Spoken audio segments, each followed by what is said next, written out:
నమస్కారం. యూపీఎస్సీ 2026 ప్రిపరేషన్లో modern history అంటేనే చాలా మందికి కొంచెం టెన్షన్. కానీ ఈరోజు మనం ఆ టెన్షన్ పక్కన పెట్టేద్దాం. ఎందుకంటే భారత స్వాతంత్ర సంగ్రామంలో అత్యంత కీలకమైన, ఎప్పటికీ మర్చిపోలేని ఒక మైలురాయి. అదే స్వదేశీ ఉద్యమం మరియు 1905 బెంగాల్ విభజన. ఈ టాపిక్ను మనం ఎంత డీటెయిల్డ్గా, సింపుల్గా బ్రేక్డౌన్ చేయబోతున్నామంటే ఈ సెషన్ అయ్యాక ఫ్యాక్ట్స్ అన్నీ మీ మైండ్లో అలా ప్రింట్ అయిపోతాయి. సో ఫుల్ ఫోకస్తో రెడీ అయిపోండి. ఓకే, డైరెక్ట్గా అసలు విషయంలోకి డైవ్ చేద్దాం. జస్ట్ ఒక్క పరిపాలన నిర్ణయం, అవును, 1905లో తీసుకున్న కేవలం ఒక్క డెసిషన్ భారతదేశపు మొట్టమొదటి అతిపెద్ద మాస్ యాంటీ కొలోనియల్ మూమెంట్కి ఎలా దారితీసింది? లార్డ్ కర్జన్ వేసిన ఆ ఒక్క అడుగు వెనకున్న భారీ చారిత్రక పరిణామాలేంటో మనం ఖచ్చితంగా అర్థం చేసుకోవాలి. ఈరోజు మన ప్లాన్ చాలా క్లియర్. ముందుగా బెంగాల్ విభజనకు అసలు కారణమేంటి, ఆ తరువాత జనం ఎలా తిరగబడ్డారు, దాన్ని నడిపించిన ఆ ముఖ్య నాయకులెవరు, దాని పర్యవసానాలేంటి, చివరగా ఎగ్జామ్కి పనికొచ్చే పక్కా బ్లూప్రింట్. ఈ లాజికల్ రోడ్ మ్యాప్తో హిస్టరీలోని ఇయర్స్, లీడర్స్, ఇంకా ఆ మెమరీ ట్రిక్స్ అన్నీ చాలా సిస్టమాటిక్గా నేర్చేసుకుందాం. ముందుగా మొదటి విభాగంలోకి వెళ్దాం. అదే 1905 బెంగాల్ విభజన. ఈ మహావిప్లవానికి పడిన మొట్టమొదటి నిప్పురవ్వ. వైస్రాయ్ జార్జ్ కర్జన్ దీనికి ఎలా బీజం వేశాడో చూద్దాం. ఇక్కడే ఉందండి అస్సలైన ట్విస్ట్. బ్రిటిష్ వాళ్లు పైకి చెప్పిన కారణానికి, వాళ్ల నిజమైన రాజకీయ ఉద్దేశానికి అస్సలు సంబంధమే లేదు. అడ్మినిస్ట్రేషన్ కష్టంగా ఉంది, బెంగాల్ చాలా పెద్ద రాష్ట్రం కాబట్టి పరిపాలనా సౌలభ్యం కోసమే విడదీస్తున్నాం అని పబ్లిక్గా చెప్పారు. కానీ రియాలిటీ ఏంటంటే వాళ్ల అసలు టార్గెట్ డివైడ్ అండ్ రూల్.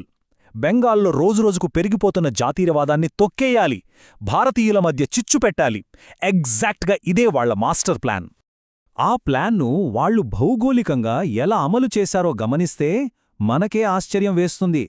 ఒకవైపు హిందువులు మెజారిటీగా ఉన్న పశ్చిమ బెంగాల్, ఇంకోవైపు ముస్లింలు మెజారిటీగా ఉన్న తూర్పు బెంగాల్ మరియు అస్సాం.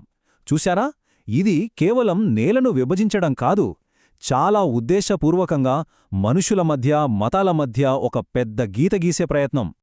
ఇప్పుడు మన రెండో విభాగం, స్వదేశీ, ద మాస్ రెసిస్టెన్స్.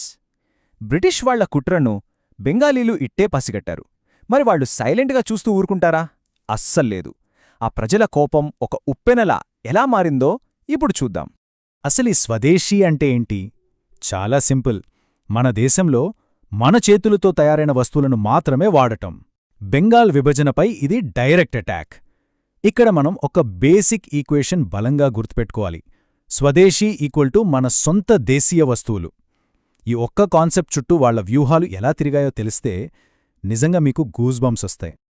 ఎగ్జామ్ టైంలో ఈ మూమెంట్ గురించి రాయాలంటే మనకొక పవర్ఫుల్ చీట్ కోడ్ కావాలి. అదే BSNP. ఎగ్జామ్ హాల్లో ఉద్యమ పద్ధతులను ఫ్రాక్షన్ ఆఫ్ సెకండ్స్లో గుర్తు చేసుకోవడానికి ఇదొక అద్భుతమైన ట్రిక్. సో ఏంటి ఈ BSNP? బి అంటే బైకాట్. విదేశీ బట్టలను నడి బజార్లో గుట్టలుగా పూసి తగలబెట్టేశారు. ఎస్ అంటే స్వదేశీ, మన చేనేత వస్త్రాలనే వాడటం మొదలుపెట్టారు. ఎన్ అంటే నేషనల్ ఎడ్యుకేషన్. బ్రిటిష్ వాళ్ల చదువులు మనకొద్దు, మనకంటూ ఒక జాతీయ విద్యావిధానం ఉండాలని డిసైడ్ అయ్యారు. ఇక పి అంటే ప్యాసివ్ రెసిస్టెన్స్, అంటే శాంతియుతంగా సమ్మెలు చేస్తూ వ్యవస్థను స్తంభింపజేయడం. ఇదంతా వింటుంటేనే ఆ రోజుల్లో జనాల పవరేంటో అర్థమవుతోంది కదూ. వీటన్నిటితో పాటు మరొక కీలకమైన ఆయుధం సాంస్కృతిక జాతీయవాదం. పండుగలు, పాటలు, సాహిత్యం ఇవన్నీ జనాలను ఒక్క తాటిపైకి తెచ్చాయి. ముఖ్యంగా బంకించంద్ర చటోపాధ్యాయ రాసిన ఆనందమఠ్ నవలలోని వందేమాతరం గీతం. అదొక పాట కాదు, ఒక ఎమోషన్. ఈ ఉద్యమానికి అదొక అద్భుతమైన ఇంధనంగా మారి ప్రతి ఒక్కరి నరనరాల్లో జాతీయవాదాన్ని నింపేసింది. మూడవ విభాగంలోకి అడుగుపెడదాం, కీ లీడర్స్ అండ్ వాయిసెస్. ఇంత పెద్ద మాస్ మూవ్మెంట్ వాటంతట అదే జరగదు కదా. విద్యార్థులను, మహిళలను, కార్మికులను రోడ్లమీదకు తెచ్చి నడిపించిన ఆ ముఖ్య నాయకులు ఎవరో ఒకసారి చూద్దాం. ముందుగా బెంగాల్ లీడర్స్ విషయానికొస్తే, అరబిందో ఘోష్ లాంటివాళ్లు విప్లవాత్మక జాతీయవాదాన్ని రగిలిస్తే, బిపిన్ చంద్రపాల్ స్వదేశీ భావజాలాన్ని ఇంటింటికి చేర్చారు. సురేంద్రనాథ్ బెనర్జీ జనసమీకరణలో అదరగొట్టారు. కాని ఇక్కడ మనం ఖచ్చితంగా మాట్లాడుకోవాల్సింది రవీంద్రనాథ్ ఠాకూర్ గారి గురించి. కేవలం అన్నా చెల్లెళ్ల పండుగైన రక్షాబంధన్ను ఆయన హిందూ ముస్లింల ఐక్యతకు ఒక పవర్ఫుల్ సింబల్గా మార్చేశారు. ఇది నిజంగా మాస్టర్ స్ట్రోక్. అయితే ఈ ఉద్యమం కేవలం బెంగాల్ బార్డర్స్కి ఆగిపోలేదు అని చెప్పడానికి బెస్ట్ ఎగ్జాంపుల్ ఇది. దీనికి జాతీయ స్థాయి తీసుకొచ్చింది ఆ లెజెండరీ లాల్ బాల్ పాల్ త్రయం. పంజాబ్లో లాలా లజ్పతిరాయ్, మహారాష్ట్రలో బాలగంగాధర్ తిలక్, బెంగాల్లో బిపిన్ చంద్రపాల్. వీళ్ల ఎంట్రీతో ఒక ప్రాంతీయ సమస్య కాస్త పాన్ ఇండియా మూవ్మెంట్గా మారిపోయింది. సరిగ్గా ఇదే టైంలో బాలగంగాధర తిలక్ గారు ఒక మాట అన్నారు. అది జనాల్లో ఒక కరెంట్లా పాకిపోయింది. స్వరాజ్యం నా జన్మహక్కు, దాన్ని నేను సాధించి తీరుతాను. అసలు ఈ మాట వింటుంటేనే మనకు ఇప్పుడు కూడా రోమాలు నిక్కబడుచుకుంటాయి కదా. ఆ రోజుల్లో స్వాతంత్ర పోరాటానికి ఇదొక అసలైన నిర్వచనం ఇచ్చింది అనడంలో ఎలాంటి సందేహం లేదు. ఇక మనం 4వ విభాగానికి వచ్చేద్దాం. ఉద్యమ ప్రభావం మరియు పరిమితులు. ఎమోషన్స్ కొంచెం పక్కన పెట్టి కాస్త ఎనలిటికల్ యాంగిల్లో చూద్దాం. అసలు ఈ మూవ్మెంట్ తర్వాత ఏం జరిగింది, ఏం వర్కౌట్ అయింది, ఏది కాలేదు? నిజం చెప్పాలంటే ప్రతి ఉద్యమానికి కొన్ని లిమిటేషన్స్ ఉంటాయి. అలాగే దీనిక్కూడా. ఈ ఉద్యమం ఎక్కువగా బెంగాల్లోనే చదువుకున్నవాళ్లకే, అంటే విద్యావంతులకే పరిమితమైంది. పొలాల్లో పనిచేసే రైతుల దాకా ఇది బలంగా వెళ్లలేకపోయింది. మరోవైపు బ్రిటిష్ వాళ్ల మత రాజకీయాలు సక్సెస్ అయ్యాయి. హిందూ ముస్లింల మధ్య అప్పటికే పడిన పగుళ్లు నెమ్మదిగా పెరుగుతూనే వచ్చాయి. ఇది మనం యాక్సెప్ట్ చేయాల్సిన ఒక చేదు వాస్తవం. కాని ఈ ఉద్యమం వల్ల నెగటివ్స్ కంటే పాజిటివ్సే ఎక్కువ జరిగాయి. దాన్ని సులభంగా గుర్తుంచుకోవడానికి మన దగ్గర ఇంకో మెమరీ ట్రిక్ ఉంది. అదే NIE. ఉద్యమం సాధించిన విజయాలను మీరు ఈ ఒక్క సింపుల్ కోడ్తో ఇట్టే గుర్తుంచుకోవచ్చు. మరి ఆ NIEకి అర్థమేంటి? N అంటే నేషనలిజం, జాతీయవాదం నెక్స్ట్ లెవెల్కెళ్ళిపోయింది.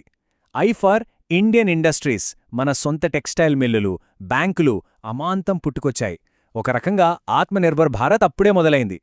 ఇక E అంటే ఎక్స్ట్రీమిజం, అంటే మితవాదుల కాలం పోయి తీవ్రవాద జాతీయ నాయకులకు అపారమైన జనాదరణ పెరిగింది. మనం ఒకసారి ఈ టైమ్లైన్ అబ్జర్వ్ చేద్దాం. 1905లో పార్టీషన్ అనౌన్స్ చేశారు, అమలు చేశారు.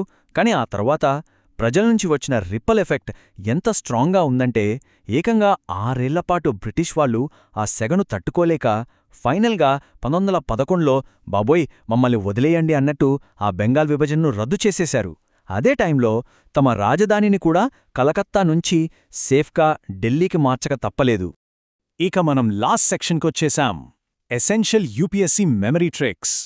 మనందరికీ ఇష్టమైన ర్యాపిడ్ ఫైర్ రివిజన్ రౌండ్ ఇది. ప్రిలిమ్స్లో డైరెక్ట్గా అడిగే పాయింట్స్ మీద ఒకసారి గట్టిగా ఫోకస్ చేద్దాం. Okay, rapid fire question number 1. Vande Mataram గీతాన్ని ఏ మూలం నుండి తీసుకున్నారు? ఒక్క సెకండ్ ఆలోచించండి. Yes, you are right, Anandamath.